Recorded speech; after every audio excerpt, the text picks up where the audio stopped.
Vice President of the United States. It is his honor. It is his Marine.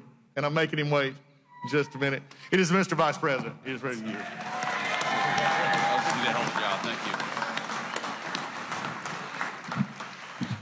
Well, thank you, Doug. You're doing a great job at the VA, and I want to say just a couple of things. I've learned a couple of things from working so closely with the President of the United States. The first thing is that he loves our nation's veterans and has committed our nation's administration to putting our veterans first every single day.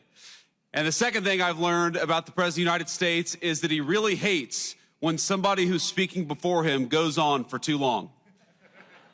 And so with that in mind, I have prepared a very brief and very inspiring 1 hour and 45-minute speech on this beautiful Veterans Day out here in the cold.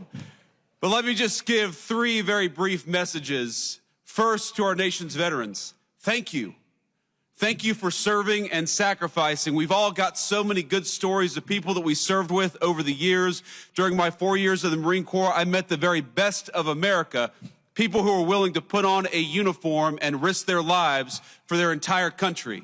Just yesterday morning, I met people who lost limbs, who lost very, very important family members, who lost their psychological health, going out there and serving the United States of America. So whether you gave a little bit or whether you gave a lot, every single person who put on the uniform of this nation deserves our gratitude on this day especially, but every day. And so from the Vice President and the entire administration to our nation's veterans, thank you for your service, thank you for your sacrifice, and thank you for making us proud every single day.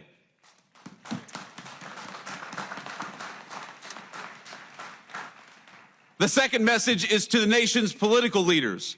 I happen to believe that the most valuable resource that we have isn't the incredible wealth of natural resources of this country, as amazing as it is. The most important natural resource that we have is that we have hundreds of thousands of young people every single month who sign up to put on the uniform and risk their lives for their fellow citizens. That is a resource we cannot squander. That is a resource we must protect.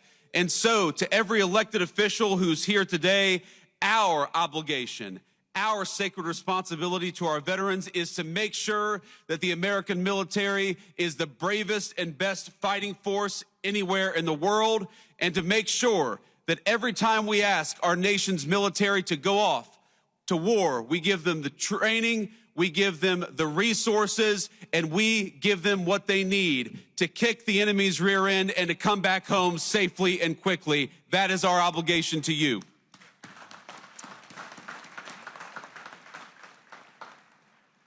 And my third and final message to the American people, I'm asked all the time how to best honor our veterans. And this day in particular gives you an opportunity, and it doesn't have to be difficult and it doesn't have to be complicated. If you find yourself at a restaurant this evening and you see somebody wearing a uniform, buy them a meal if you're able, or buy them a beer.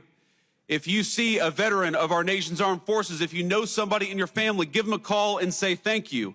I heard already this morning from my mother-in-law who sent me a message early California time, and it touched my heart. Just knowing that we have loved ones who recognize our service, who care about it, and who care enough to go out and say thank you. So to the American people, if we want to keep on ensuring that the very best and brightest sign up for our military, the very best way to do it is to make sure that the veterans know that we are grateful to them. And so it's with great pride that I am introducing a man who is proud of our veterans, who fights every single day for the veterans, and who is proud to be the Commander-in-Chief of the United States Armed Forces, President Donald J. Trump.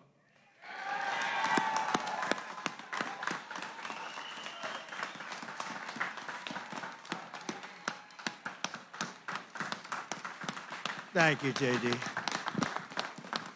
Thank you very much to our great